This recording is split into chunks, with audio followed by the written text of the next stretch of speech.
l'école Pierre de Coubertin à Montréal-Nord, les élèves y consacrent le tiers de leur temps à l'activité physique. La direction a fait depuis longtemps le pari que des jeunes actifs seront plus réceptifs et ça fonctionne. Louis de Belleval. Pierre de Coubertin! Ça s'entend et ça se voit. Les jeunes de 6 à 12 ans qui fréquentent Pierre de Coubertin adorent leur école. Moi, je trouve que c'est la meilleure école du monde. Je l'adore. Nos profs sont gentils, ils nous apprennent beaucoup de choses. Une fois que tu es venu ici, tu peux plus le quitter. Non, ouais. Il y a tellement de sport que tu n'as plus le goût de le lâcher. Sur 25 heures d'enseignement par semaine, de 4 à 5 heures sont consacrées à l'éducation physique et presque autant aux sorties et activités sportives de toutes sortes. Natation, hockey, baseball, sport de combat. On fait des classes nature, on fait des danses expressives, on fait des sports collectifs, la gymnastique, de l'athlétisme, du cross-country. Depuis 3 ans, je fais du hockey et j'ai jamais arrêté de faire du hockey.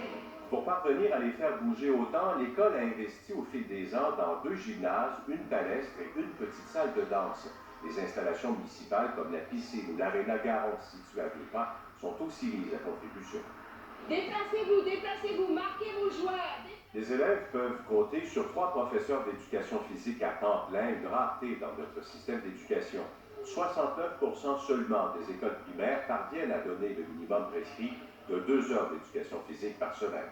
C'est très, très stimulant, tant comme éducateur physique que comme élève. Nos élèves sont stimulés aussi, sont motivés.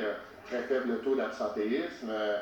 Des enfants qui ont le goût de venir à l'école. On a le goût d'appartenir à l'école et de travailler tous dans le même projet, dans le même sens. Émilie Roy est une ancienne de Pierre de Coubertin qui a profité de ce programme et vécu ses bienfaits. Une fois son diplôme d'enseignante en poche, c'est ici qu'elle a choisi d'exercer son métier. Moi, je trouve que c'est des élèves heureux, c'est des élèves qui ont le goût d'apprendre, c'est des élèves qui sont prêts à travailler. Puis moi, je trouve que la beauté de ça, c'est vraiment qu'ils se sentent bien à l'école, puis c'est ce que je veux vraiment partager avec eux. Gérer un tel programme représente cependant tout un casse-tête. L'école dresse d'abord le calendrier des activités sportives, puis les enseignants bâtissent l'horaire des matières académiques en fonction de celui-ci. Pour le directeur de l'établissement, Stefano Savetti, tous les efforts déployés sont amplement récompensés. Ça reste des enfants de 6 à 12 ans, ils s'énervent comme tous les autres élèves, mais par rapport aux apprentissages, ils sont là et ils sont plus attentifs.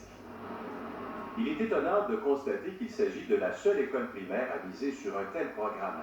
Certains établissements pourraient cependant emboîter le pas éventuellement. Une délégation de la commission scolaire de l'énergie en Mauricie visitait en effet Pierre de Coubertin cette semaine.